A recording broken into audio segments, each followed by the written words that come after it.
হাদিস শরীফে রাসূল করিম সাল্লাল্লাহু আলাইহি ওয়াসাল্লাম বলেন, কঠিন হাসরের দিন তিন দল মানুষের প্রতি আল্লাহ রহমতের দৃষ্টিতে তাকাবেন না। কত দল? কোন দৃষ্টিতে তাকাবেন না? বলুন আপনারা, হাসরের দিন, শেষ বিচারের দিন আল্লাহ যাদের দিকে দয়া মায়ার দৃষ্টিতে তাকাবেন না, এরা ভাগ্যবান না কপাল পুরা? এই তিন দল কপাল পুরার মধ্যে এক দল, আম্মা কাউমান ওয়াহুম লাহু কারিহুন, যাদের কর্তৃত্ব জবরদখল করে দখলে রেখেছে তার অযোগ্যতা এবং দুষ্টামির কারণে ওরা তাকে কর্তা হিসাবে মানতে রাজি নয়। আল্লাহ রসুল বলেন, এই হতবাগার চেহারার দিকে আল্লাহ রহমতের দৃষ্টিতে তাকাবেন না। কোন কুস্বভাব?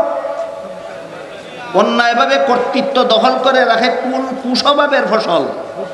হুব্বে দুনিয়া। অপরের মাল অন্যায়ভাবে আত্মসাৎ করে কোন কুস্বভাবের ফসল? হুব্বে দুনিয়া। আর অপরের নারীকে পথে ঘাটে হাটে মাঠে শহরে বন্দরে যেখানে সেখানে উপভোগের চেষ্টায় মেতে যায়, বেহেশতের আশায় না দুনিয়ার লালসায়?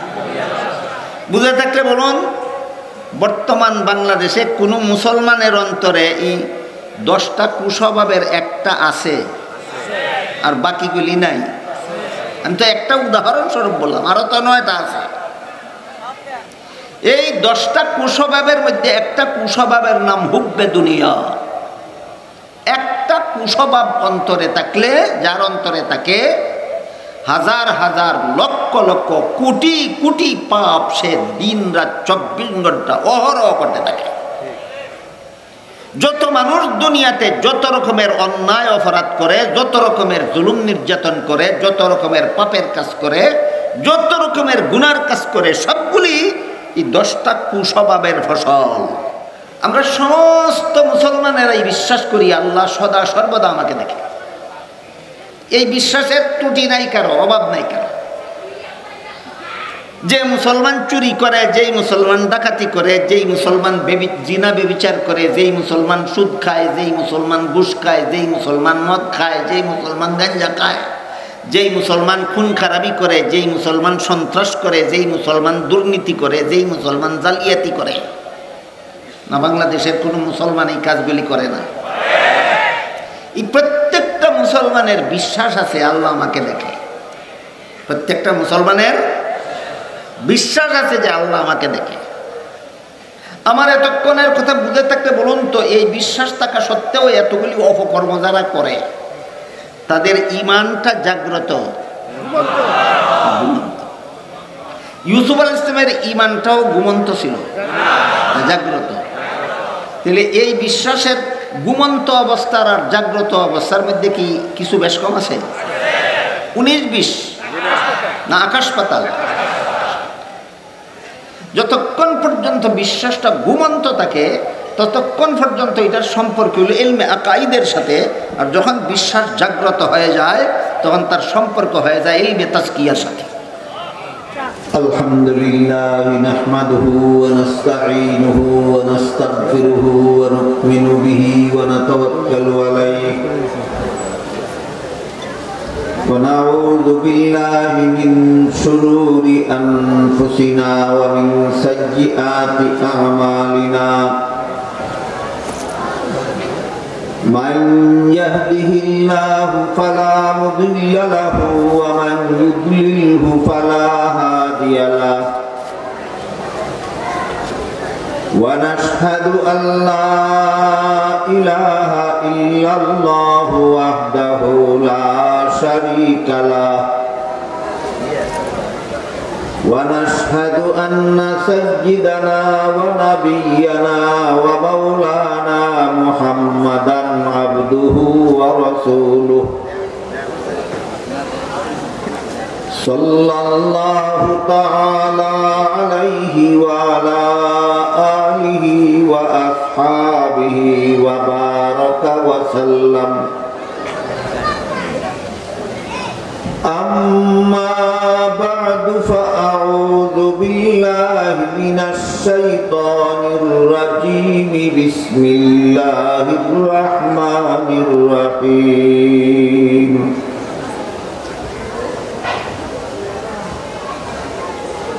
فلولا نفر من كل فرقة منهم طائفة ليتفقهوا في الدين ولينذروا قومهم إذا رجعوا إليهم لعلهم يحذرون وقال رسول الله صلى الله عليه وسلم من يرد الله به خيرا يفقهه في الدين أو كما قال عليه الصلاة والسلام হযরত উলামায়ে কেরাম, সম্মানিত সুধী সমাজ, দূর দূরান্ত থেকে আগত সর্বস্তরের মুসলমান ভাইয়েরা আমার ও আমার পর্দানিশীন মা ও বোনেরা, পবিত্র কোরআনের সূরায়ে তাওবা এর 122 নম্বর আয়াতের শেষের দিকের অংশটুকু আমি আপনাদের সামনে তিলাওয়াত করেছি। তাতে আল্লাহ বলেন, হে মুমিন মুসলমানেরা, তোমাদের সকলের পক্ষ থেকে কিছু লোক তাফাক্কুহ ফিদ্দীন হাসিল করার জন্য বের হয়ে যায়। দুইটা শব্দ কোরআন হাদিসের ভাষাতেই বলেছে, তাফাক্কুহ ফিদ্দীন। আপাতত এর বাংলা অর্থ বলা যেতে পারে ইসলামী শিক্ষা দীক্ষা, কিন্তু এই অনুবাদের দ্বারা তাফাক্কুহ ফিদ্দীন কথার মর্ম বোঝা সম্ভব নয়।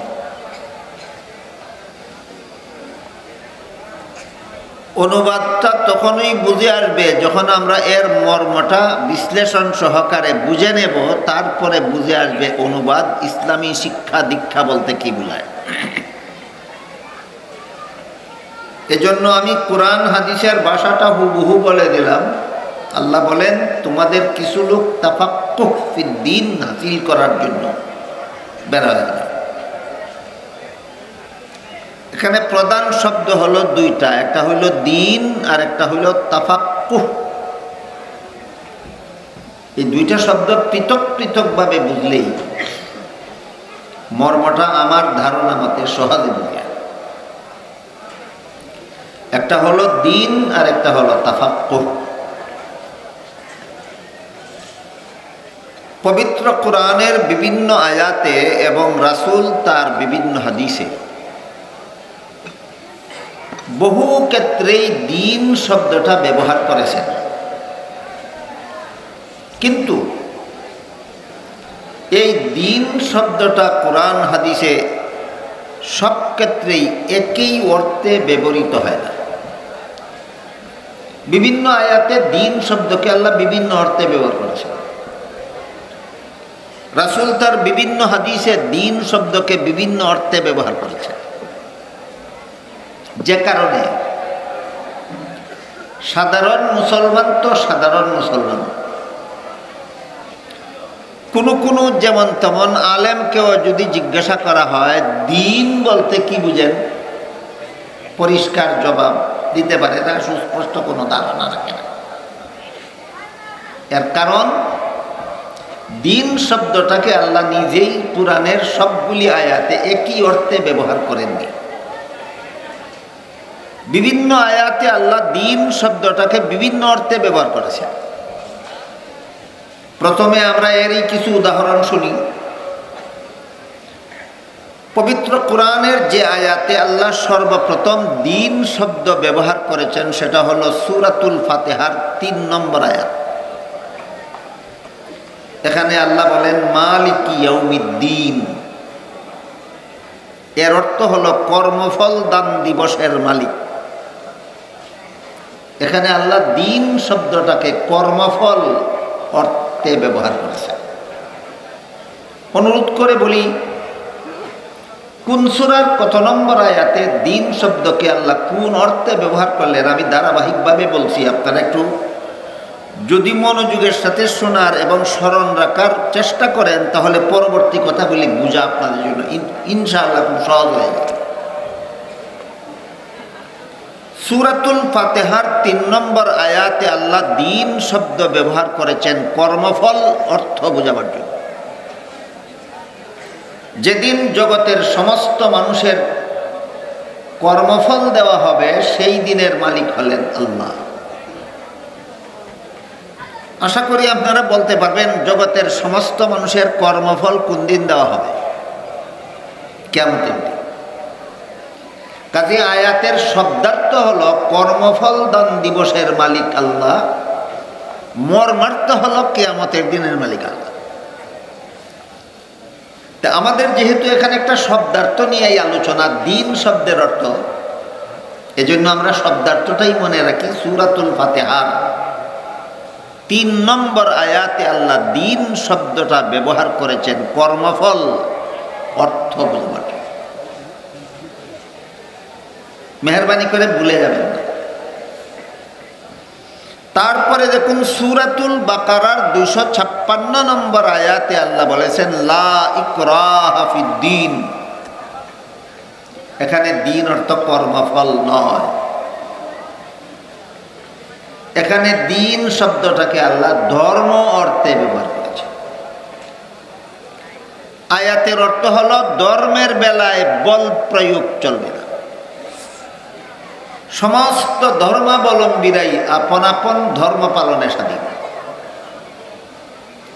কেউ কাউকে ধর্মান্তরিত করতে পারবে না বল প্রয়োগে, কেউ কারো ধর্ম পালনে বাধার সৃষ্টি করতে পারবে না। সমস্ত ধর্মাবলম্বীরাই আপন আপন ধর্ম পালনে স্বাধীন। তাই সূরাতুল বাকারার ২৫৬ নম্বর আয়াতে লা ইকরাহা ফিদ্দীন আয়াতাংশে আল্লাহ দিন শব্দটাকে ধর্ম অর্থে ব্যবহার করেছেন। তারপরে দেখুন সূরায়ে শূরা এর ১৩ নম্বর আয়াতে আল্লাহ বলেন আকিমুদ্দিন। এখানে দিন অর্থ কর্মফল নয়, এখানে দিন অর্থ ধর্মও নয়। এখানে দিন শব্দটাকে আল্লাহ ইসলামের বিশুদ্ধ আকীদা বিশ্বাস অর্থে ব্যবহার করেছে। আকিমুদ্দিনের অর্থ হলো ইসলামের সহি আকীদায় অটল থাকা। কাজেই সূরায়ে শূরার ১৩ নম্বর আয়াতে আল্লাহ পাক রব্বুল আলামিন দিন শব্দটাকে ইসলামের সহি আকীদা অর্থ বোঝাবার জন্য ব্যবহার করেছে। তারপরে দেখুন সূরায়ে মায়েদার ৩ নম্বর আয়াতে আল্লাহ পাক রব্বুল আলামিন বলেন আল ইয়াউমা আকমালতু লাকুম দীনাকুম। এখানে দিন অর্থ কর্মফল নয়, দিন অর্থ ধর্ম নয়, দিন অর্থ সহি আকীদাও নয়। এখানে দিন শব্দটা আল্লাহ ব্যবহার করেছেন ইসলামের বিধিবিধান অর্থ বোঝাবার জন্য। আয়াতের অর্থ দাঁড়ালো আল ইয়াউমা আকমালতু লাকুম দীনাকুম, আজকে আমি তোমাদের ইসলামের বিধিবিধান পরিপূর্ণ করে দিলাম। উদাহরণ বেশি বললে মনে রাখতে পারবেন না, আপাতত ৪টা উদাহরণ আমরা স্মরণ রাখি। মালিকি ইয়াউমিদ্দিন আয়াতে দিন অর্থ কর্মফল, লা ইকরাহা ফিদ্দীন আয়াতে দিন অর্থ ধর্ম, আকিমুদ্দিন আয়াতে দিন অর্থ ইসলামের সহি আকীদা, আল ইয়াউমা আকমালতু লাকুম দীনাকুম আয়াতে দিন অর্থ ইসলামের বিধিবিধান। উদাহরণগুলি বুঝে থাকলে একটু দয়া করে বলুন তো, পবিত্র কোরআনের সবগুলি আয়াতেই কি আল্লাহ দিন শব্দটাকে একই অর্থে ব্যবহার করেছেন না ভিন্ন ভিন্ন অর্থে ব্যবহার করেছেন? এই কারণে সাধারণত একজন মুসলমানকে যদি আপনি জিজ্ঞাসা করেন তুমি তোমার দিন বলতে কি বুঝো,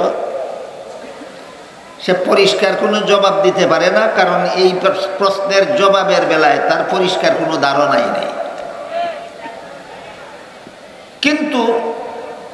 আমাদের দিন,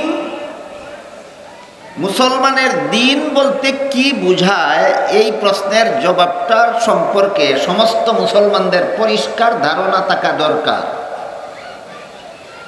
ধারণা না থাকার কারণ হলো সবগুলি আয়াতে একই অর্থে আল্লাহ দিন শব্দ ব্যবহার করেন না, বিভিন্ন আয়াতে বিভিন্ন অর্থে ব্যবহার করেন।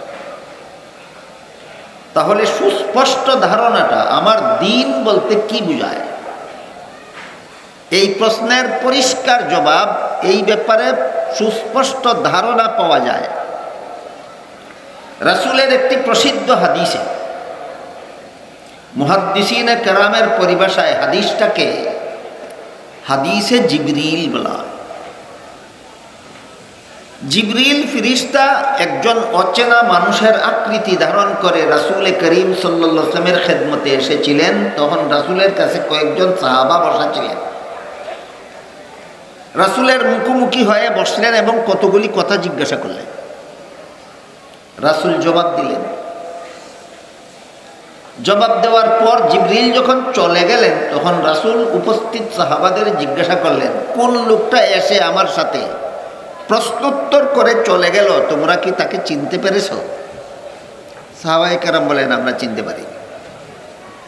তখন রাসূল বলেন, হুয়া জিবরিলু আতাকুম ইউআল্লিমুকুম দীনাকুম। ইনি জিবরিল ফেরেশতা এসেছিলেন, আমাকে প্রশ্ন করবেন আর আমি জবাব দেব, এর মাধ্যমে তোমরা তোমাদের দিন শিখে নেবে। তোমাদেরকে দিন শিক্ষা দেওয়ার জন্য জিবরিল এসেছিলেন। কোন পদ্ধতিতে? প্রশ্নোত্তরের মাধ্যমে। আমাকে প্রশ্ন করবেন, আমি জবাব দেব, আর এই জবাব থেকে তোমরা তোমাদের দিন শিখে নেবে। সুতরাং হাদিসে জিবরিলের প্রশ্নগুলির জবাবে রাসূল যা কিছু বলেছিলেন সবটুকুর সমষ্টির নাম হলো আমাদের দিন। তাই এবার দিন এর সাথে সংশ্লিষ্ট কোন কোন প্রশ্ন জিবরিল করেছিলেন আর রাসূল কি কি জবাব দিয়েছিলেন, ওইটা একটু বুঝতে হবে। জিবরিল প্রথম প্রশ্ন করেছিলেন, মাল ঈমান। ঈমান কাকে বলে? দুঃখের বিষয়, আমাদের সমাজের সাধারণ মুসলমান তো সাধারণ মুসলমান, অনেক বড় বড় শিক্ষিত মুসলমানও পরিষ্কার ভাষায় বলতে পারে না ঈমান কাকে বলে। বলুন তো, যেই লোকটা বলতে পারে না ঈমান কাকে বলে, তাহলে তার নিজের ঈমান আছে কি নাই বুঝবে কিভাবে? একজনে যদি টাকা কোন জিনিসের নাম চিনে না, তাহলে তার কাছে টাকা আছে কি নাই বলতে পারবে? একজনে যদি ঈমান চিনে না, তাহলে তার নিজের ঈমান আছে কি নাই বলবে কিভাবে? আমার কথা বুঝে থাকলে বলুন তো, ঈমান কাকে বলে, এই প্রশ্নের জবাবও কি মুসলমানের জানা দেখা দরকার না? কি বলে? প্রত্যেকটা মুসলমানের জন্য ঈমান কাকে বলে এই প্রশ্নের জবাব জানা সকল ফরজের বড় ফরজ। সকল ফরজের বড় ফরজ। জিবরিল রাসূলকে জিজ্ঞাসা করলেন, মাল ঈমান, ঈমান কাকে বলে? জবাবে রাসূল করিম সাল্লাল্লাহু আলাইহি ওয়াসাল্লাম ঈমানের 6টা মূল কথা বলে দিলেন। ঈমানের মূল কথা 6টা। কি কি 6 কথা আলেমগণের জানা আছে, হাদিসে জিবরিলে উল্লেখ আছে। কিন্তু আপনারা যারা আলেম নন, আপনারা সেই 6 কথা জানলে তো ঈমান আছে কিনা বুঝতে পারবেন, না জানলে তো বুঝতেই পারবেন না। এজন্য সর্বস্তরের মুসলমানেরা যেন এই 6 কথা জানতে পারে, সেই উদ্দেশ্যে উলামায়ে কেরাম হাদিসে জিবরিল থেকে চয়ন করে এই 6 কথা একটা কলেমার অন্তর্ভুক্ত করে দিয়েছেন। কলেমাটার নাম হলো ঈমানে মুফাসসাল।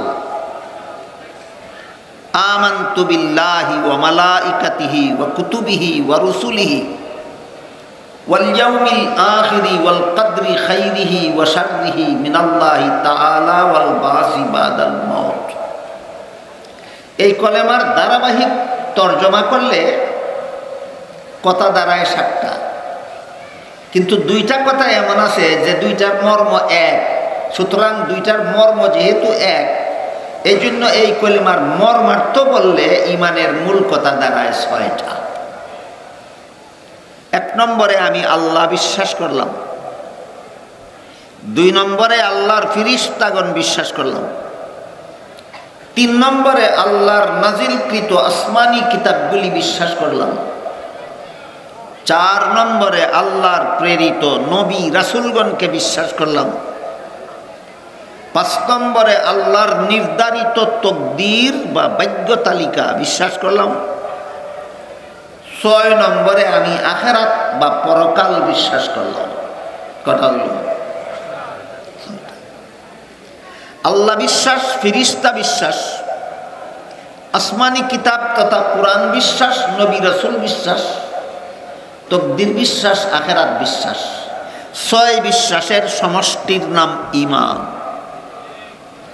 আজকের থেকে আর কোনো মুসলমান ভাই জীবনে কোনোদিন ভুলে যাবেন না, এই 6 কথা এর সমষ্টির নাম ঈমান। 6 কথার কোনো কথা মানলে ঈমান হয় না, সমষ্টিগতভাবে? হ্যাঁ, একসাথে একত্রে 6 কথা মানলে এই লোকটা ঈমানদার। এই 6টা হলো ঈমানের মূল কথা। এর সাথে আরো কিছু আনুষঙ্গিক কথাও আছে। ঈমানের এই 6 কথার সাথে, মৌলিক 6 কথার সাথে আরো যত আনুষঙ্গিক কথা আছে সবগুলিকে সবিস্তারে দলিল প্রমাণ সহ উম্মতের শীর্ষস্থানীয় আলেমগণ একটা শাস্ত্রে বিন্যস্ত করেছেন। মাদ্রাসার পরিভাষায় একটা ফন্নে মুদাব্বান করেছেন। সেই শাস্ত্রটাকে পরিভাষাগতভাবে ইলমে আকাইদ বলা হয়, ইলমে কালাম বলা হয়। সারমর্ম হল, জিবরিলের প্রথম প্রশ্নের জবাবে রাসূল উম্মতকে ইলমে আকাইদ শিক্ষা দিয়েছেন। একটু কঠিন, খুব বেশি কঠিন নয়। আমি আমার সাধ্যমতো আপনাদেরকে সহজভাবে বোঝাবার চেষ্টা করছি। আপনারা একটু মনোযোগে শুনলেই বুঝতে পারবেন, কিন্তু কিছু কঠিন আছে, অমনোযোগী হলে বুঝতে পারবেন না। সারমর্ম হল, জিবরিলের প্রথম প্রশ্নের জবাবে রাসূল উম্মতকে একটা এলেম শিক্ষা দিয়েছেন। এই এলেমটার নাম ইলমে আকাইদ। একটা এলেম শিক্ষা দিয়েছেন, এলেমটার নাম ইলমে আকাইদ। আপনারা যদি ধৈর্যের সাথে শুনেন তাহলে আমি কিছুক্ষণ পরে ইলমে আকাইদের ডেফিনেশন বলে দেব পরিষ্কার, তখন বুঝতে পারবেন ইলমে আকাইদ কোন এলেমের নাম। এরপর জিবরিল দ্বিতীয় প্রশ্ন করেছিলেন, মাল ইসলাম, ইসলাম কি? এতক্ষণ কোন প্রশ্নের জবাব আলোচনা হইল? ঈমান কি? বলতে পারেন কেউ ঈমান কি? ঈমানে মুফাসসালের 6 কথার সমষ্টি বিশ্বাস করার নাম। দ্বিতীয় প্রশ্ন করলেন, ইসলাম কি? রাসূল করিম সাল্লাল্লাহু আলাইহি ওয়াসাল্লাম এই প্রশ্নের জবাবে ইসলামের 5টা মূল কথা বলে দিয়েছেন। সব কথা না মূল কথা? হ্যাঁ, 5টা মূল কথা বলে দিয়েছেন। কলেমা স্বীকার করা, 5 বেলার নামাজ কায়েম করা, রমজান মাসে রোজা রাখা, ধনী হলে যাকাত দেওয়া, সামর্থ্যবান হলে হজ করা। এই 5টা হলো ইসলামের মূল কথা। এর সাথে আরো কিছু আনুষঙ্গিক কথা আছে। সবগুলিকে সবিস্তারে দলিল প্রমাণ সহ উম্মতের শীর্ষস্থানীয় আলেমগণ আরেকটি শাস্ত্রে বিন্যস্ত করেছেন। সেটাকে পরিভাষাগতভাবে ইলমে ফিকহ বলা হয়। সুতরাং জিবরিলের দ্বিতীয় প্রশ্নের জবাবে রাসূল উম্মতকে ইলমে ফিকহ শিক্ষা দিয়েছেন।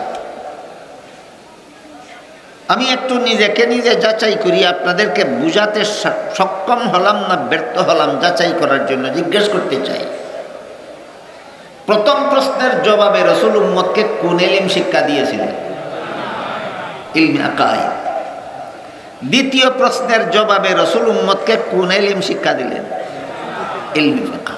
একটু ধৈর্য ধরুন, একটু পরে আমি ইলমে আকাইদ কাকে বলে তার সংজ্ঞা বলে দেব, ইলমে ফিকহ কাকে বলে তার সংজ্ঞা বলে দেব। আগে আমার ফিরিস্তিটা শেষ হোক, তালিকাটা শেষ হোক।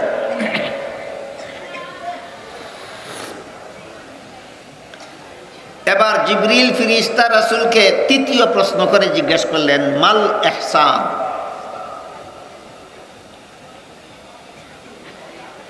বান্দার পক্ষ থেকে আল্লাহর নির্বেজাল গুলামি, নির্বেজাল ইবাদত, নির্বেজাল ইবাদত কোনটা, নির্বেজাল গুলামি কোনটা? জবাবে রাসূল করিম সাল্লাল্লাহু আলাইহি ওয়াসাল্লাম এটাকেই হাদিসের ভাষায় ইহসান বলা হয়েছে। ইহসানের মর্ম আমরা কি বুঝবো? আল্লাহর নির্বেজাল ইবাদত, নির্বেজাল গুলামি। ইহসানের মর্ম আমরা কি বুঝবো? বান্দার পক্ষ থেকে আল্লাহর কেমন গোলামি? নির্বেজাল, নির্বেজাল ইবাদত কোনটা? রাসূল করিম সাল্লাল্লাহু আলাইহি ওয়াসাল্লাম নির্বেজাল গোলামির দুইটা মূল কথা বলে দিয়েছেন। জবাবে রাসূল বলেন, আনতাবুদাল্লাহা কাআন্নাকা তারাহু ফাইল্লাম তাকুন তারাহু ফাইন্নাহু ইয়ারাক। নির্বেজাল গোলামির মূল কথা দুইটা। এক নম্বর, আল্লাহ সদা সর্বদা তোমার সামনে আছেন। দুই নম্বর, তুমি সদা সর্বদা আল্লাহর সামনে আছো। আল্লাহও আমার সামনে, আমিও আল্লাহর সামনে। আল্লাহও আমার সামনে, আমিও আল্লাহর সামনে। এই দুই কথা হইল নির্বেজাল ইবাদতের মূল কথা দুইটা।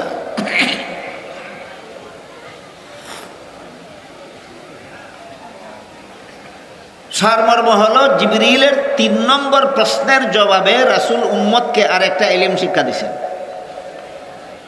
সেই ইলমটাকে পরিভাষাগতভাবে ইলমে তাজকিয়াও বলে, ইলমে তাসাউফ বলে। জিবরিলের প্রথম প্রশ্নের জবাবে রাসূল উম্মতকে ইলমে আকায়েদ শিক্ষা দিয়েছেন। জিবরিলের দ্বিতীয় প্রশ্নের জবাবে রাসূল উম্মতকে ইলমে ফিকহ শিক্ষা দিয়েছেন। জিবরিলের 3 নম্বর প্রশ্নের জবাবে রাসূল উম্মতকে ইলমে তাজকিয়া শিক্ষা দিয়েছেন। একটু দয়া করে বলুন তো, 3 প্রশ্নের জবাবে রাসূল উম্মতকে কত ইলম শিক্ষা দিলেন? 3টা ইলম শিক্ষা দিলেন, ইলমে আকায়েদ, ইলমে ফিকহ, ইলমে তাজকিয়া। এবার আমরা বোঝার চেষ্টা করব ইলমে আকায়েদ কাকে বলে, ইলমে ফিকহ কাকে বলে, ইলমে তাজকিয়া কাকে বলে। ইসলামের যাবতীয় বিধিবিধান মানুষের শরীরের বিভিন্ন অঙ্গ প্রত্যঙ্গের সাথে সম্পর্কিত হিসাবে 3 প্রকার। এক প্রকার বিধিবিধান অন্তরের দ্বারা শুধুমাত্র বিশ্বাস করতে হয়। ইসলামের এক প্রকার বিধিবিধান শুধু অন্তরের দ্বারা বিশ্বাস করতে হয়। যেমন আল্লাহ আছেন, আল্লাহ একজন, আল্লাহ লা শরীক। আল্লাহ অনাদিকাল থেকে আছেন, অনন্তকাল পর্যন্ত থাকবেন। আল্লাহর কোনো মরণ নাই, আল্লাহর সমকক্ষ কেউ নাই। আল্লাহ যা ইচ্ছা তাই করার ক্ষমতা রাখেন। এইগুলি শুধু অন্তরে বিশ্বাস করতে হয়। এরকম অনেকগুলি বিধিবিধান আছে যেগুলি শুধুমাত্র অন্তরে বিশ্বাস করতে হয়। ইসলামের যে সমস্ত বিধিবিধান শুধুমাত্র অন্তরের দ্বারা বিশ্বাস করতে হয়, এগুলি জানার নাম ইলমে আকায়েদ। দেখুন তো, খুব কঠিন নাকি? ইসলামের যে সমস্ত বিধিবিধান শুধুমাত্র অন্তরে বিশ্বাস করতে হয়, সেগুলি জানার নাম ইলমে আকায়েদ। ইসলামের দ্বিতীয় প্রকার বিধিবিধান শুধু বিশ্বাস করলে চলে না, শরীরের বাহ্যিক অঙ্গ প্রত্যঙ্গের দ্বারা পালন করতে হয়। যেমন ওযুতে 4 ফরজ, বিশ্বাস করলেই উযু হয় না, মুখটা ধুইতে হয়, এটা একটা বাহ্যিক অঙ্গ। হাত ধুইতে হয়, এটা একটা বাহ্যিক অঙ্গ। মাথা মাসা করতে হয়, এটা একটা বাহ্যিক অঙ্গ। পা ধুইতে হয়, এটা একটা বাহ্যিক অঙ্গ। ইসলামের যে সমস্ত বিধিবিধান শরীরের বাহ্যিক অঙ্গ প্রত্যঙ্গের দ্বারা পালন করতে হয়, সেগুলি জানার নাম ইলমে ফিকহ। বুঝলেন কিনা? আমি কিন্তু শুধু ভূমিকার আলোচনা করছি, আমার মূল আলোচনা এখনো যায়নি। কারণ এইগুলি আগের থেকে না বুঝলে, আগের থেকে এই কথাগুলি না মনে না থাকলে মূল আলোচনাটা আপনাদের জন্য বোঝা অত্যন্ত কঠিন হবে। এই জন্য মূল কথাটা আপনাদের সহজবুদ্ধ করার জন্য আমি ভূমিকা স্বরূপ এই কথাগুলি বলতেছি। আমার মূল আলোচনা হলো তাফাক্কুহ ফিদ্দীন কাকে বলে, ভুলে যাবেন না। আল্লাহ যে বললেন তাফাক্কুহ ফিদ্দীন হাসিল করার জন্য বের হয়ে যাও, জিনিসটা কি? এই তাফাক্কুহ ফিদ্দীন জিনিসটা কি? এই প্রশ্নের জবাব বোঝার জন্য যে সমস্ত পূর্ব কথা আমাদের জানা আগের থেকে মনে রাখা দরকার, ওই কথাগুলি আমি ভূমিকা স্বরূপ আপনাদের সামনে তুলে ধরছি। জিবরিলের প্রথম প্রশ্নের জবাবে রসুল উম্মতকে ইলমে আকাইদ শিক্ষা দিলেন। জিবরিলের দ্বিতীয় প্রশ্নের জবাবে রসুল উম্মতকে ইলমে ফিকহ শিক্ষা দিলেন। আরেক প্রকার বিধিবিধান আছে ইসলামের, যেগুলি বাহ্যিক অঙ্গ প্রত্যঙ্গের দ্বারা পালন করা যায় না, আর অন্তরের দ্বারাও শুধু বিশ্বাস করলে চলে না, পালনটাও অন্তরের দ্বারাই করতে হয়। পালনটাও অন্তরের দ্বারাই করতে হয়। ওই সমস্ত বিধিবিধান জানার নাম ইলমে তাজকিয়া। যদি পরিষ্কারভাবে বুঝেন এবং মনে রাখতে পারেন, তাহলে পরবর্তী কথা বুঝে আসবে সহজে। পরিষ্কারভাবে না বুঝলে অথবা মনে না থাকলে পরবর্তী কথাগুলি বুঝতে কঠিন হবে। এই জন্য ধরেন আমি আপনাদেরকে নিয়ে আলোচনা পর্যালোচনা করি, যেন এর মাধ্যমে আপনাদের কথাগুলি স্মরণ হয়ে যায়। জিবরিলের 3 প্রশ্নের জবাবে রাসূল উম্মতকে কত প্রকার ইলম শিক্ষা দিলেন? প্রথম এলিমের নাম, দ্বিতীয় এলেমটার নাম, তৃতীয় এলেমটার নাম তাজকিয়া। ইলমে আকাইদ কাকে বলে? ইসলামের যে সমস্ত বিধান শুধু অন্তরের দ্বারা বিশ্বাস করতে হয়, সেগুলি জানার নাম ইলমে আকাইদ। ইসলামের যে সমস্ত বিধিবিধান শরীরের বাহ্যিক অঙ্গ প্রত্যঙ্গের দ্বারা পালন করতে হয়, সেগুলি জানার নাম ইলমে ফিকহ। ইসলামের যে সমস্ত বিধিবিধান পালনও অন্তরের দ্বারাই করতে হয়, ওইগুলি জানার নাম ইলমে তাজকিয়া, ইলমে তাসাউফ। কত প্রকার ইলম শিক্ষা দিলেন? 3 প্রকার। জিবরিল চলে যাওয়ার পরে রাসূল বলেন, হুয়া জিবরিলু আতাকুম ইউআল্লিমুকুম দীনাকুম। জিবরিল এসেছিলেন আমার সাথে প্রশ্নোত্তর করার মাধ্যমে তোমাদেরকে তোমাদের দ্বীন শিক্ষা দেওয়ার জন্য। 3টা ইলম পাইলাম, ইলমে আকাইদ, ইলমে ফিকহ, ইলমে তাজকিয়া। 3টা ইলমের সমষ্টির নাম হলো আমাদের দ্বীন। বুঝা থাকলে বলুন তো, আমাদের দ্বীন বলতে কি বোঝায়? 3টা ইলমের সমষ্টি বোঝায়। আমাদের দ্বীন বলতে কি বোঝায়? 3টা ইলমের সমষ্টি বোঝায়। 1 নম্বর ইলমের নাম, 2 নম্বর ইলমের নাম, 3 নম্বর ইলমের নাম তাজকিয়া। তাজকিয়া সম্পর্কে আরো কিছু অস্পষ্টতা আমার মনে হয় আপনাদের রয়ে গেছে, সেটাকে পরিষ্কার করার জন্য আরেকটু কথা বলি। ইলমে তাজকিয়া ইসলামের কোন কোন বিধিবিধান জানার নাম, যেগুলি অন্তরে বিশ্বাস করলেই চলে না, বাহ্যিক অঙ্গের দ্বারাও পালন করা যায় না, পালনটাও অন্তরের দ্বারাই করতে হয়। পালনও অন্তরের দ্বারাই করতে হয়। এর মূল কথা কটা? 2টা। একটা হলো আল্লাহ সর্বদা আমার সামনে আছেন, একটা আমি সর্বদা আল্লাহর সামনে আছি। কারণ এই হাদিসে জিবরিল বিভিন্ন সূত্রে বর্ণিত। কোন কোন সূত্রের বর্ণনায় আছে আনতাবুদাল্লাহ কাআন্নাকা তারাহু, কোন কোন সূত্রের বর্ণনায় আছে আনতামালা, কোন কোন সূত্রের বর্ণনায় আছে আনতাফআলা। সবটার মর্ম হলো আল্লাহ সদা সর্বদা আমার সামনে আছেন, আর আমিও সদা সর্বদা আল্লাহর সামনে আছি। আপনারা কি মনে করেন, আল্লাহ কি আমাদের সামনে আছেন না ও গোচরে আছেন? সামনে আছেন। আমরাও আল্লাহর সামনে আছি। কিন্তু আল্লাহ আমাদের সামনে তাকায় আর আমরা আল্লাহর সামনে তাকায়, একটা পার্থক্য আছে বিরাট। সেটা হইল সদা সর্বদা আল্লাহ আমার সামনে আছেন, কিন্তু আমি কোনোদিন আল্লাহকে দেখি না। আপনারা দেখেন? দুনিয়ার কোনো মানুষ কোনোদিন চর্মচোখে আল্লাহকে দেখতে পারবে না। হ্যাঁ, পরকালে মুমিন বান্দারা চর্মচোখেই আল্লাহকে দেখতে পারবে। এবং চর্মচোখে মুমিন বান্দারা যখন আল্লাহকে দেখবে, তখন দেখার আনন্দটা জান্নাতের সমস্ত নিয়ামত উপভোগের আনন্দের চেয়েও বেশি হবে। বুঝে থাকতে বলুন, জান্নাতের সবগুলি নিয়ামত উপভোগের আনন্দ বেশি না আল্লাহকে দেখার আনন্দ বেশি? সেই আনন্দটা আল্লাহ রিজার্ভ করে রেখেছেন শুধুমাত্র মুমিন বান্দাদের জন্য। দুনিয়াতে কোনো বান্দা আল্লাহকে দেখবে না। কেন দেখবে না? দুনিয়াতে কোনো মানুষের চোখে আল্লাহ দেখার মতো পাওয়ার আল্লাহ দান করেন না। কেন দান করেন না? যদি আমাদের চোখে আল্লাহ দুনিয়ার জীবনেই আল্লাহকে দেখার মতো পাওয়ার দিতেন, অবশ্যই আমরা দুনিয়াতেই আল্লাহকে দেখতে পারতাম, কিন্তু তখন ঈমানটা গ্রহণযোগ্য হইত না।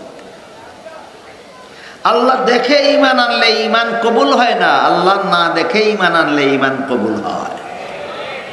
এই কথাটা বুঝে থাকলে একটু দয়া করে বলুন তো, দুনিয়ার জীবনে আল্লাহকে আমরা দেখার মতো পাওয়ার আমাদের চোখে না দিয়ে আল্লাহ আমাদেরকে বঞ্চিত করলেন না ঈমানটা গ্রহণযোগ্য হওয়ার ব্যবস্থা করলেন? এই কথাটাও কি সমস্ত মুসলমানদের জানা দরকার নাই? কেন দুনিয়াতে আল্লাহকে দেখি না? কেন? দেখার মতো পাওয়ার আল্লাহ ইচ্ছা করে আমার চোখে দেননি। কেন দিলেন না? দিলে অবশ্যই দেখতাম, কিন্তু তখন আমার ঈমানটাই গ্রহণযোগ্য হইতো না। আমার ঈমানটাকে গ্রহণযোগ্য রাখার জন্য দুনিয়াতে কোনো মানুষকে আল্লাহ দেখার মতো ব্যবস্থা আল্লাহ দেন না।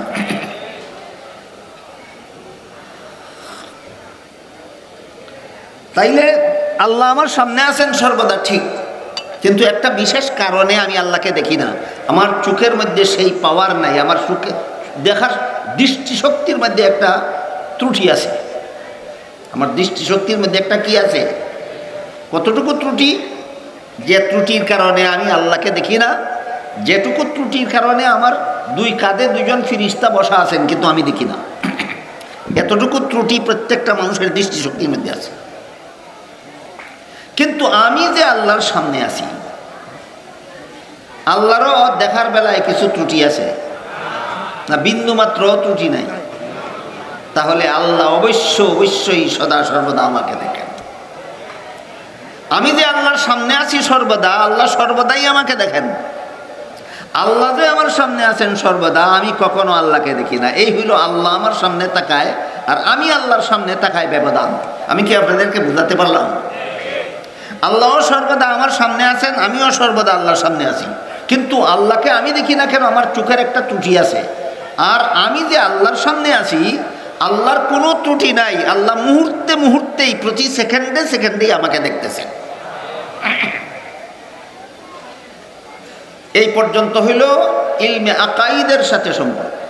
সমস্ত মুসলমানের বিশ্বাস যে আল্লাহ আমাকে দেখেন। আপনারা কি এখানে কেউ আছেন যে আল্লাহ আমাকে দেখেন এই কথাটা বিশ্বাস করেন না? কেউ নেই। সব মুসলমানে বিশ্বাস করে যে আল্লাহ আমাকে দেখেন। তাহলে আল্লাহ আমাকে দেখেন, এই যে একটা বিশ্বাস আমরা করি, এই বিশ্বাসটা তো ইলমে আকাইদের মাসালা, এটা তো ইলমে তাজকিয়ার মাসালা নয়। অন্তরের দ্বারা আবার পালন করার ব্যাপারটা কিভাবে হইল? অন্তরের দ্বারা পালন করার ব্যাপারটা কি হইল বোঝার জন্য আরেকটু বোঝার চেষ্টা করি। আমরা যে বিশ্বাস করি আল্লাহ সদা সর্বদা আমাকে দেখেন, এই বিশ্বাসটা অন্তরে আছে ঠিক, কিন্তু এই বিশ্বাসটা আছে ঘুমন্ত। বিশ্বাসটা ঘুমন্ত, যে কারণে এই বিশ্বাস থাকা সত্ত্বেও দিন রাত 24 ঘন্টা আল্লাহর অবাধ্যতামূলক কর্মকাণ্ড করে যাচ্ছি, আল্লাহর নাফরমানি অহরহ করে যাচ্ছি। নাফরমানি করার সাহস কেন হয়? আমার তো বিশ্বাস আছে আল্লাহ আমাকে দেখতেছেন। তাহলে আল্লাহর অবাধ্যমূলক কাজ করার সাহস কেমনে হয়? বিশ্বাসটা আমার ঘুমন্ত। বিশ্বাসটা ঘুমন্ত। যতক্ষণ পর্যন্ত এই বিশ্বাস ঘুমন্ত থাকবে, ততক্ষণ পর্যন্ত এটার সম্পর্ক থাকবে ইলমে আকাইদের সাথে। এই বিশ্বাসটা যখন জাগ্রত হবে, তখন জাগ্রত অবস্থার সম্পর্ক হবে ইলমে তাজকিয়ার সাথে। এবার আমরা বোঝার চেষ্টা করি, আমি বলতেছি আপনাদেরকে বিশ্বাসটা জাগ্রত হওয়ার পরবর্তী অবস্থা। মনোযোগে বুঝলে ইনশাআল্লাহ প্রত্যেকেই টের পাবেন আপনার এই বিশ্বাস ঘুমন্ত না জাগ্রত। আমারটা আপনি টের নাও পেতে পারেন, আপনারটা আমি টের নাও পেতে পারি, কিন্তু জাগ্রত অবস্থাটা বুঝলে প্রত্যেকে টের পাবেন আপনার ঈমান ঘুমন্ত না জাগ্রত। এবার বলুন, আল্লাহ আমাকে সদা সর্বদা দেখেন, এই বিশ্বাস তো সব মুসলমানেরই আছে। এই বিশ্বাসের অবস্থা দুইটা, একটা ঘুমন্ত, একটা জাগ্রত। যতক্ষণ ঘুমন্ত থাকে তখন এই মাসালার সম্পর্ক হইল ইলমে আকাইদের সাথে, আর যখন এই বিশ্বাস অন্তরে জাগ্রত হয় তখন এর সম্পর্ক হয় ইলমে তাজকিয়ার সাথে। এখন জাগ্রত হওয়ার অবস্থাটা বলি আপনাদেরকে, খুব সহজ ব্যাপার নয় এইগুলি বুঝানিও সহজ ব্যাপার নয়। আমি আগেই বলেছি সাধ্যমতো চেষ্টা করব আপনাদেরকে সহজ করে বুঝাবার। আপনারাও একটু মেহেরবানি করে মনোযোগ সহকারে শোনার, বুঝার চেষ্টা করবেন। এই কঠিন বিষয়টা আমি একটা উদাহরণের মাধ্যমে আপনাদের সামনে তুলে ধরতে চাই। হযরত ইউসুফ আলাইহিস সালামকে যুবতী জুলাইখা এক নিরিবিলি কামরার ভিতরে নিয়ে গেল তার সাথে অপকর্ম করার জন্য। যেই কামরার ভিতরে ইউসুফ আর জুলাইখা ছাড়া তৃতীয় কোনো মানুষ নাই। ইউসুফ সেই ঘরে ঢুকে দেখলেন ঘরের এক পাশে কোনো একটা কিছু পর্দা দিয়ে ঢেকে রাখা। ইউসুফ আলাইহিস সালাম জুলাইখাকে জিজ্ঞাসা করলেন, তোমার এই ঘরের পাশে পর্দা দিয়ে কি ঢেকে রেখেছ? জুলাইখা বলল, আমি যেই মূর্তিটার পূজা করি ওই মূর্তিটাকে ঢেকে রেখেছি। ঘটনার দ্বারা পরিষ্কার হয়ে গেল জুলাইখা প্রথম জীবনে মূর্তি পূজারী ছিল। শেষ জীবনে হযরত ইউসুফ আলাইহিস সালামের কাছে কলেমা পড়ে মুসলমান হয়েছিল। জুলাইখা প্রথম জীবন থেকেই মুসলমান ছিল না প্রথম জীবনে মূর্তি পূজারী ছিল? মূর্তি পূজারী ছিল। জুলাইখা ইউসুফ আলাইহিস সালামের প্রশ্নের জবাবে বলল, আমি যেই দেবতার পূজা করি ওই দেবতাটা ঢেকে রেখেছি। ইউসুফ আলাইহিস সালাম প্রশ্ন করলেন, তুমি তো এটার পূজাই করো, তাহলে এটাকে ঢেকে রাখলা কেন? বলল, এখন পূজা করব না, এখন আমি তোমার সাথে ব্যভিচার করব, জিনা করব। কাজে যেই দেবতার পূজা করি তার সামনে জিনা করতে আমার লজ্জা হয়, এই জন্য এটা ঢেকে রেখেছি। ইউসুফ আলাইহিস সালাম বললেন, দেবতার সামনে জিনা করতে তোমার লজ্জা হয়? তাহলে তো তোমার দেবতা কি দেখে? জুলাইখা বলে, না, দেখে না। ইউসুফ আলাইহিস সালাম জিজ্ঞাসা করলেন, যেই দেবতা দেখে না তার সামনে তাকে ডেকে রাখলে, ডেকে রেখে জিনা করলে যেমন দেখবে না, তাকে উন্মুক্ত করে জিনা করলেও তো দেখবে না, তার তো সর্বাবস্থায় সমান, তাহলে ডাকলা কেন? প্রশ্নোত্তর বুঝতেছেন আপনারা? বলেন তো, যেই দেবতা দেখে না তারে শুধু পর্দা দিয়ে ডেকে রাখলেই দেখে না, উন্মুক্ত অবস্থায় করলে দেখে? আর এমনেও দেখে না তেমনেও দেখে না, তাইলে ডাকলা কেন? জুলাইখা জবাব দেয়,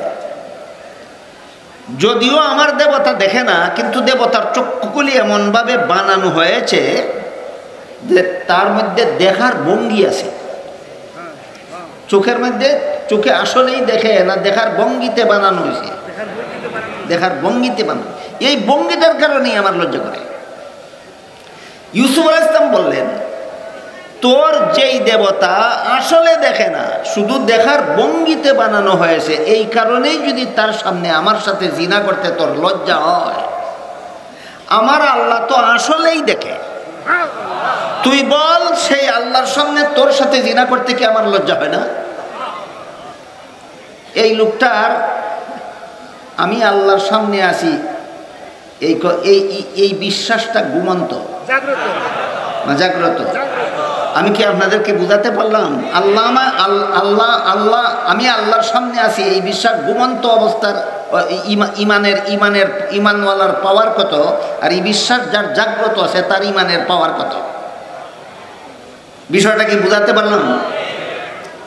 যদি সত্যই আপনারা বুঝে থাকেন তাহলে বলুন, আমরা সমস্ত মুসলমানেরাই বিশ্বাস করি আল্লাহ সদা সর্বদা আমাকে দেখে। এই বিশ্বাসের ত্রুটি নাই কারো, অভাব নাই কারো।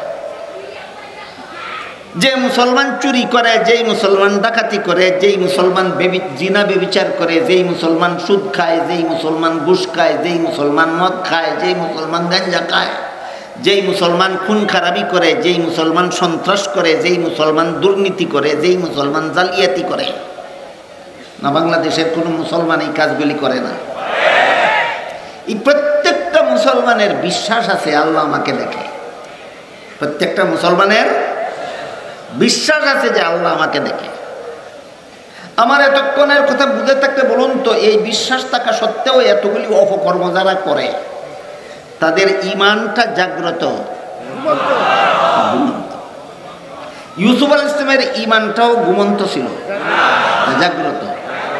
তাহলে এই বিশ্বাসের ঘুমন্ত অবস্থার আর জাগ্রত অবস্থার মধ্যে কি কিছু বেশ কম আছে? 19-20 না আকাশ পাতাল। যতক্ষণ পর্যন্ত বিশ্বাসটা ঘুমন্ত থাকে ততক্ষণ পর্যন্ত এটার সম্পর্ক হলো ইলমে আকাইদের সাথে, আর যখন বিশ্বাস জাগ্রত হয়ে যায় তখন তার সম্পর্ক হয়ে যায় ইলমে তাজকিয়ার সাথে। এই ইলমটা শিক্ষা দিয়ে রাসূল বলেন, আনতাবুদাল্লাহা কাআন্নাকা তারাহু ফাইল্লাম তাকুন তারাহু ফাইন্নাহু ইয়ারাক। নির্বেজাল গোলামি হলো আল্লাহ আমার সামনে আছে, আমি আল্লাহর সামনে আছি, এই বিশ্বাস অন্তরে জাগ্রত করা। অন্তরে, এবার বলেন তো, অন্তরে জাগ্রত করা মুখের কাজ, হাতের কাজ, পায়ের কাজ, না অন্তরের কাজ? অন্তরের কাজ। ইসলামের যে বিধান অন্তরের দ্বারাই পালনও করতে হয়, ওই বিধান জানার নাম ইলমে তাজকিয়া, ওই বিধান জানার নাম ইলমে তাসাউফ। এর মূল কথা কটা? ইলমে তাজকিয়ার মূল কথা কটা? দুইটা। একটা হলো আল্লাহ আমার সামনে আছেন, আর একটা হলো আমি আল্লাহর সামনে আছি। এই যে দুইটা মূল কথা, আর দুইটা সাইট আছে, একটা হলো ঘুমন্ত অবস্থা আর একটা হলো জাগ্রত অবস্থা। যাদের এই দুই কথার বিশ্বাস ঘুমন্ত আছে, এরা মুসলমান হওয়া সত্ত্বেও এরা সদা সর্বদা সব রকমের গুনাহ নিয়ে ব্যস্ত থাকতে পারে, সব রকমের গুনাহ নিয়ে ব্যস্ত থাকে। এই দুইটা জিনিস যার অন্তরে জাগ্রত হয়ে যায়, তখন আর এটা ইলমে আকাইদের সাথে সম্পর্কিত থাকে না, তখন এটা ইলমে তাজকিয়ার সাথে সম্পর্কিত হয়ে যায়। তখন একটা গুনার কাজের সাহস আর তার মধ্যে থাকে না। এই এলেমটা শিক্ষা দিলেন রাসূল উম্মতকে জিবরিলের তৃতীয় প্রশ্নের জবাবে।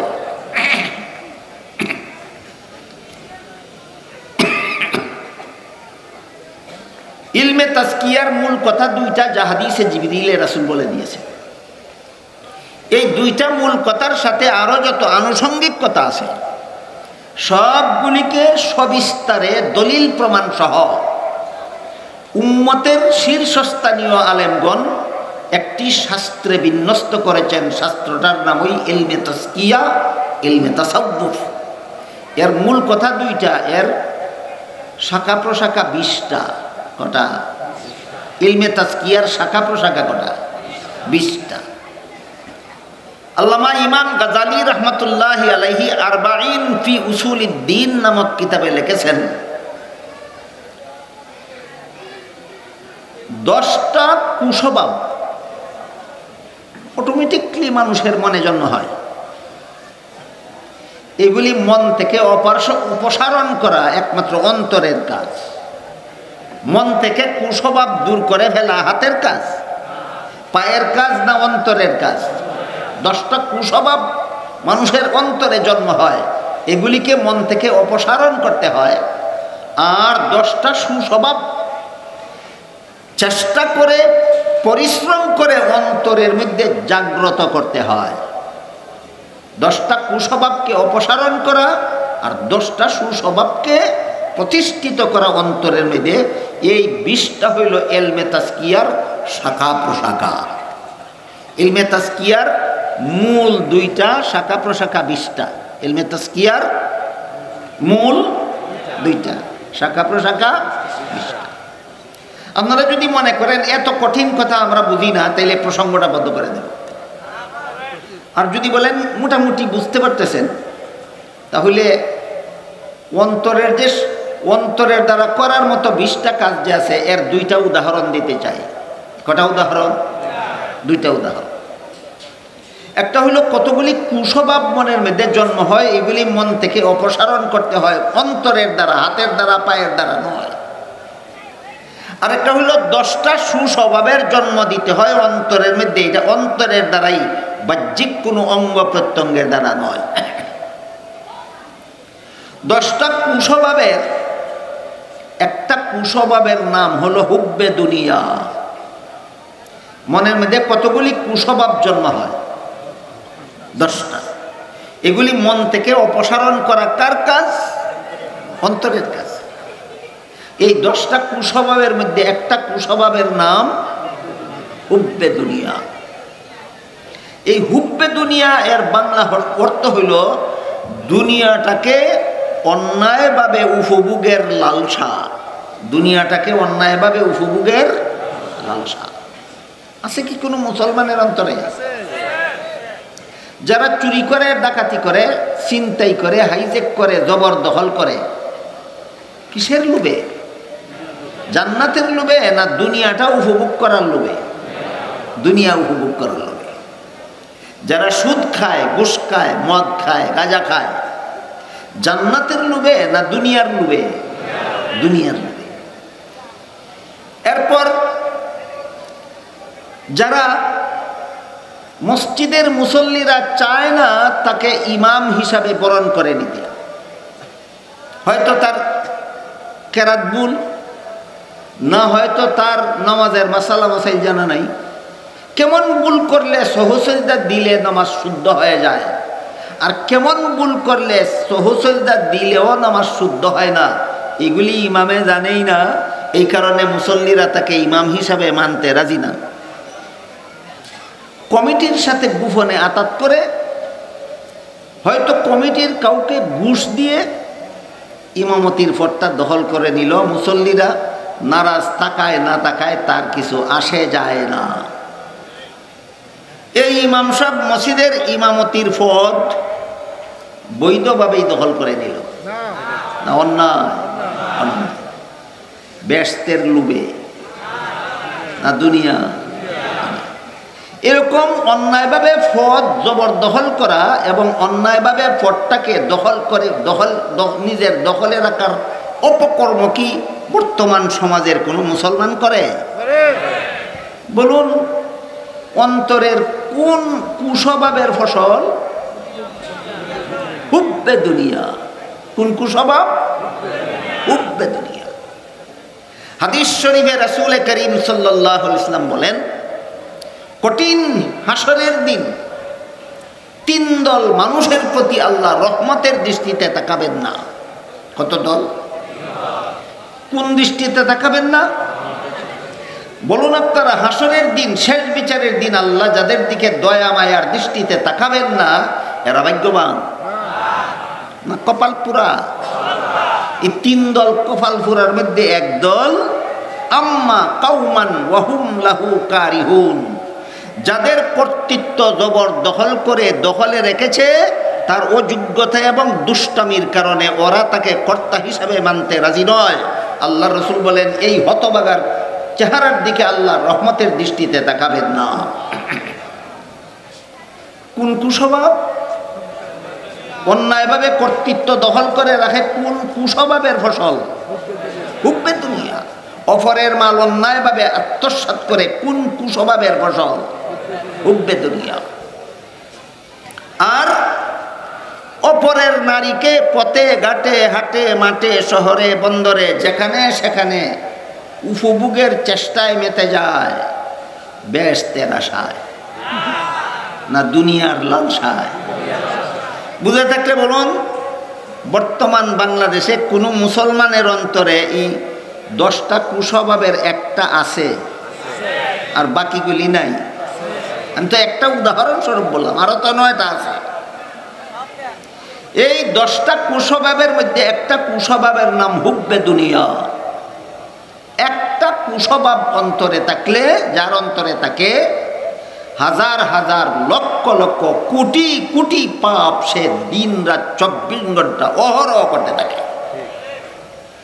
যত মানুষ দুনিয়াতে যত রকমের অন্যায় অপরাধ করে, যত রকমের জুলুম নির্যাতন করে, যত রকমের পাপের কাজ করে, যত রকমের গুনার কাজ করে, সবগুলি এই 10টা কুস্বভাবের ফসল।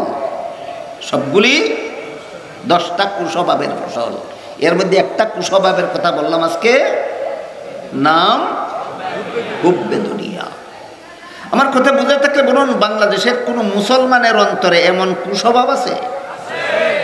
এটা হাতে পরিষ্কার করতে হয়, না মুখে, না পায়ে, না অন্তরের দ্বারাই? অন্তরের দ্বারাই। এটা অন্তরের কাজ। ইসলামের যে বিধান অন্তরের দ্বারাই পালন করতে হয়, ওইগুলি জানার নাম ইলমে তাসকিয়া। এগুলি জানার নাম ইলমে তাসকিয়া। তো জিবরিলের 3 প্রশ্নের জবাবে রাসূল উম্মতকে 3 ইলম শিক্ষা দিলেন। মনে আছে কথা? বলতে পারেন প্রথম প্রশ্নের জবাবে কোন ইলম শিক্ষা দিলেন? দ্বিতীয় প্রশ্নের জবাবে কোন ইলম শিক্ষা দিলেন? তৃতীয় প্রশ্নের জবাবে কোন ইলম শিক্ষা দিলেন? ইলমে তাসকিয়া। ইলমে তাসকিয়ার মূল কথা 2টা হাদিসে রাসূল বলেছেন, আর সর্বমোট ইলমে তাসকিয়ার শাখা প্রশাখা 20টা। 20টার মধ্যে 10টা কুস্বভাব অন্তরের দ্বারাই অন্তর থেকে পরিষ্কার করতে হয়, আর 10টা সুস্বভাব অন্তরের চেষ্টার দ্বারা অন্তরে স্থাপন করতে হয়। 10টা সুস্বভাব। এই 10টা সুস্বভাবের মধ্যে একটা সুস্বভাব, আজকে বলছিলাম একটা উদাহরণ দেব। 10টা সুস্বভাবের মধ্যে একটা সুস্বভাবের নাম শুকুর। কি নাম? শুকুর। আমরা তো দিন রাত 24 ঘন্টা শুকুর শুকুর শুকুর শুকুর লব্ধ দফি, কিন্তু ইলমে তাসকিয়ার চর্চা যারা করে না, এরা বুঝেই না শুকুর জিনিসটা কি, বুঝেই না শুকুর জিনিসটা কি। আমি আপনাদেরকে বোঝাবার জন্য একটু উদাহরণ দিচ্ছি শুনুন। ইলমে তাসকিয়ার কিতাবাদিতে লেখা আছে যে তুমি একা একা নিরিবিলি তোমার মনকে একটা প্রশ্ন করো যে তোমার মধ্যে কোনো গুণ আছে কিনা। সংসারের সকল প্রকার চিন্তা চেতনা ধ্যান খেয়াল থেকে মনটাকে মুক্ত করো, ফ্রি করে তুমি তোমার নিজের মনকে জিজ্ঞেস করো যে তোমার মধ্যে কোনো গুণ আছে কিনা। মন যদি সচেতন হয় তাহলে মন থেকে জবাব আসবে আমার মধ্যে অনেকগুলি গুণ আছে। আমি আমার চোখে দেখি, এটা আমার একটা গুণ। আমি আমার কানে শুনি, এটা আমার একটা গুণ। আমি কথা বলতে পারি, এটা একটা গুণ। আমি হাতে ধরতে পারি, এটা আমার একটা গুণ। পায়ে যে চলতে পারি, এটা একটা দোষ না গুণ? বুঝে থাকলে বলুন তো, মনকে যখন আমি জিজ্ঞাসা করব তোমার মধ্যে কোনো গুণ আছে কিনা, মন সচেতন হলে কি জবাব দেবে? একটা দুইটা না অনেক? এবার তোমার মনকে জিজ্ঞাসা করো যে তোমার গুণগুলির জন্য তুমি প্রশংসা পাওয়ার যোগ্য কিনা। একটা নীতি বাক্য আছে, গুণ যার প্রশংসা তার। কি বাক্য? নীতি বাক্য। কি বাক্যটা? গুণ যার প্রশংসা তার। তখন যদি তোমার মন বলে দেখার গুণ আমার, এই জন্য প্রশংসা আমার। কানে শোনার গুণ আমার, এই জন্য প্রশংসার গুণ আমার। কথা বলার গুণ আমার, এই জন্য প্রশংসা আমার। বিদ্যা বুদ্ধি আমার, এই জন্য প্রশংসা আমার। এলেম কালাম আমার, এই জন্য প্রশংসা আমার। এই জবাব যদি অন্তর থেকে আসে, তাইলে তোমার মধ্যে শুকুর নাই। কি নাই? শুকুর। তাহলে শুকুর এমনিই মনের মধ্যে সৃষ্টি হয় না দীর্ঘ সাধনার মাধ্যমে অন্তরের মধ্যে জন্ম দিতে হয়? ওই সাধনাটার নাম তরিকতের মেহনত। ওই সাধনাটার নাম তরিকতের মেহনত। আমাদের দেশে তরিকত ফাউন্ডেশন আছে, তরিকতের মেহনত নাই। ফাউন্ডেশনে তরিকত হাসিল হয় না, মেহনতের দ্বারা তরিকত হাসিল হয়। যদি আমার মন জবাব দেয় আমার গুণের জন্য প্রশংসা, আমি প্রশংসা পাওয়ার যোগ্য, তাহলে প্রমাণ হয়ে গেল আমার মধ্যে, আমার মনের মধ্যে 10 গুণের একটা গুণ যে ছিল শুকুর, এটা আমার মধ্যে নাই। তাহলে এই গুণটা অন্তরে সৃষ্টি হবে কিভাবে? অন্তরে সৃষ্টি হবে তোমার নামাজের মধ্যে। একটা হলো শরীরের নামাজ, আর একটা হলো অন্তরের নামাজ। নামাজ কত রকম? একটা শরীরের নামাজ, অন্তরের নামাজ। তোমার নামাজটাকে অন্তরের নামাজ বানাও। বলুন তো আমরা নামাজে দাঁড়িয়ে প্রত্যেক রাকাতের শুরুতেই অন্য সূরা পড়ার আগে কোন সূরা পড়ি? সূরা ফাতিহা। সূরা ফাতিহার প্রথম কথাটাই হলো আলহামদুলিল্লাহ। প্রথম কথাটাই আলহামদুলিল্লাহ। আপনাদের মধ্যে আমি আশা করি অনেকেই আছেন যারা বলতে পারেন যে এই আলহামদুলিল্লাহ অর্থ কি? জি না, আলহামদুলিল্লাহ অর্থ হলো সমস্ত প্রশংসা আল্লাহর। সমস্ত প্রশংসা, এটা মুখের নামাজ, শরীরের নামাজ। জীবনভর শরীরের নামাজ পড়ি, জীবনভর প্রত্যেক রাকাতে বলি সমস্ত প্রশংসা আল্লাহর, সমস্ত প্রশংসা আল্লাহর, সমস্ত প্রশংসা আল্লাহর। কিন্তু আমার মনে মনে আছে আমার বিদ্যা বুদ্ধির জন্য প্রশংসাটা আমার, আমার ইলম কালামের জন্য প্রশংসাটা আমার। আমার নামাজটা শুধু মুখের নামাজ হইল, অন্তরের নামাজ হইল না। তাহলে নামাজটা অন্তরের হবে কখন? নামাজটা অন্তরের হবে তখন তুমি তোমার মনকে এবার প্রশ্ন করো, তোমার চোখের দেখার গুণ যদি তোমার হয়, কানে শোনার গুণ যদি তোমার হয়, কথা বলার গুণের প্রশংসা যদি তোমার হয়, তোমার বিদ্যা বুদ্ধির গুণের প্রশংসা যদি তোমার হয়, তোমার এলেম কালামের প্রশংসা যদি তোমার হয়, তাহলে আবারও বলো আলহামদুলিল্লাহ অর্থ কি? সমস্ত প্রশংসা আল্লাহর হইলে তোমার দেখা, চোখে দেখার প্রশংসা কার? সমস্ত প্রশংসা আল্লাহর হইলে তোমার কানে শোনার গুণের প্রশংসা কার? সমস্ত প্রশংসা আল্লাহর হইলে তোমার এলেম কালামের প্রশংসা কার? সমস্ত প্রশংসা আল্লাহর হইলে তোমার বিদ্যা বুদ্ধির প্রশংসা কার?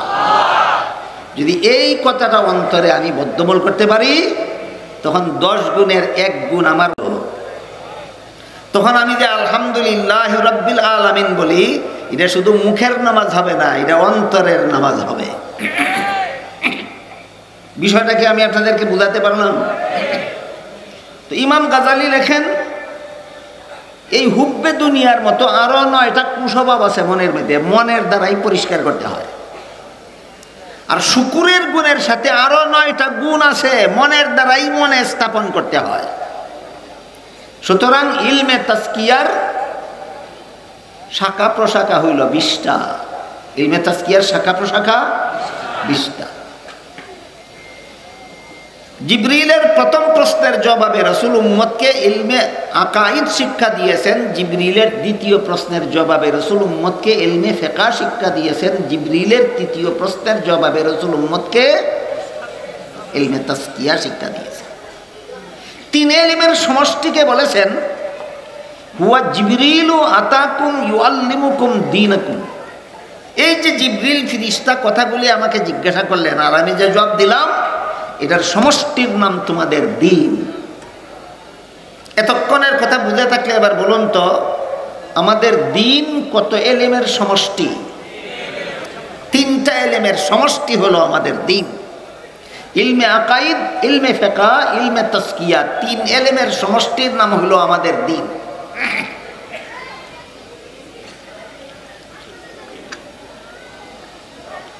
শুরুতেই বলেছিলাম সূরা তাওবার 122 নম্বর আয়াতে আল্লাহ কি বলেছিলেন?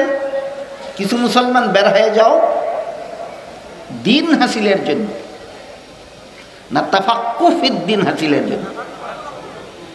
দ্বীন হাসিলের জন্য বলেছেন আল্লাহ, না তাফাক্কুহ ফিদ্দীন? বলে গেলেন। আল্লাহ বলেন ফালাউলা নাফারা মিন কুল্লি ফিরকাতিন মিনহুম তাইফাতুল লিয়াতাফাক্কাহু ফিদ্দীন।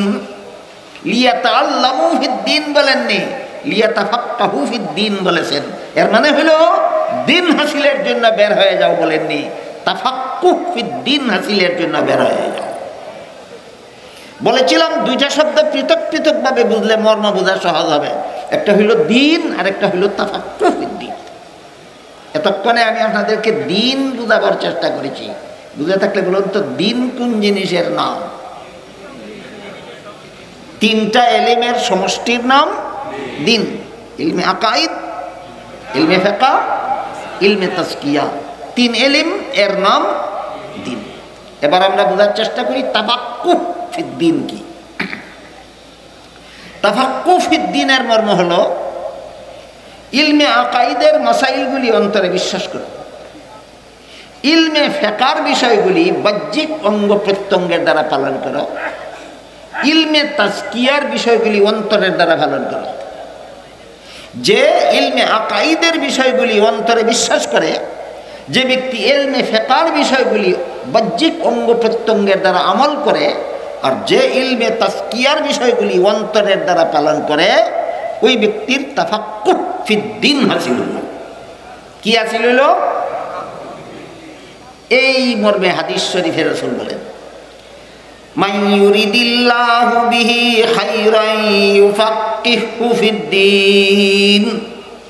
আল্লাহ নিজে যার মঙ্গল চান তাকে দিন দান করেন বলেননি রাসূল, বলেন তাফাক্কুহ ফিদ্দিন দান করেন।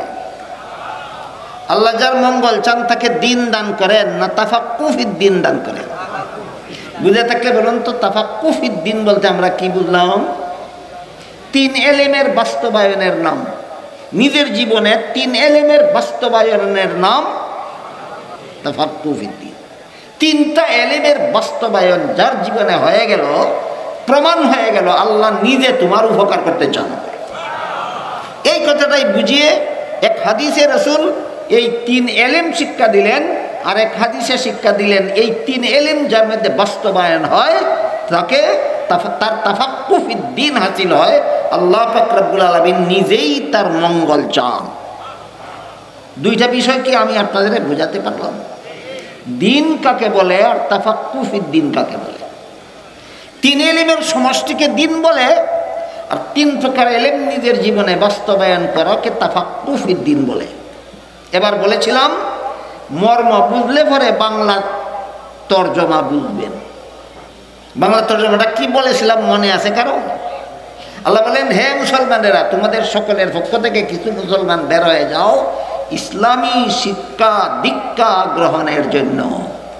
শিক্ষা দীক্ষা, ইসলামী শিক্ষা 3 প্রকার: ইলমে আকাইদ, ইলমে ফিকহ, ইলমে তাজকিয়া। এটা হাসিল করার পরে নিজের জীবনে বাস্তবায়ন করলে দীক্ষা হয়, জানলে পরে শিক্ষা হয়, আর বাস্তবায়ন করলে দীক্ষা হয়। 3 এলিম জানা এবং 3 এলিম জীবনে বাস্তবায়ন করার জন্য আল্লাহ পাক রব্বুল আলামিন নির্দেশ দিয়েছেন। এইটার নাম হইল তাফাক্কুহ ফিদ্দিন। আমি কি আপনাদেরকে বুঝাতে পারলাম? বুঝাতে গেলে বলুন তো, আকাইদ জানার পরে অন্তরে স্থান না দিলে, ফিকহ জানার পরে বাহ্যিক অঙ্গ প্রত্যঙ্গের দ্বারা পালন না করলে, তাজকিয়া জানার পরে অন্তরের দ্বারা আমল না করলে তাফাক্কুহ ফিদ্দিন হাসিল হয়? হয় না। আল্লাহ আপনাদের আমাদের সবাইকে বিষয়টা অনুধাবন করার এবং বাস্তবায়ন করার তৌফিক দান করুন। সবাই বলুন আমিন। সুবহানা রাব্বিকা রাব্বিল ইজ্জাতি আম্মা ইয়াসিফুন ওয়া সালামুন আলাল মুরসালিন, আলহামদুলিল্লাহ।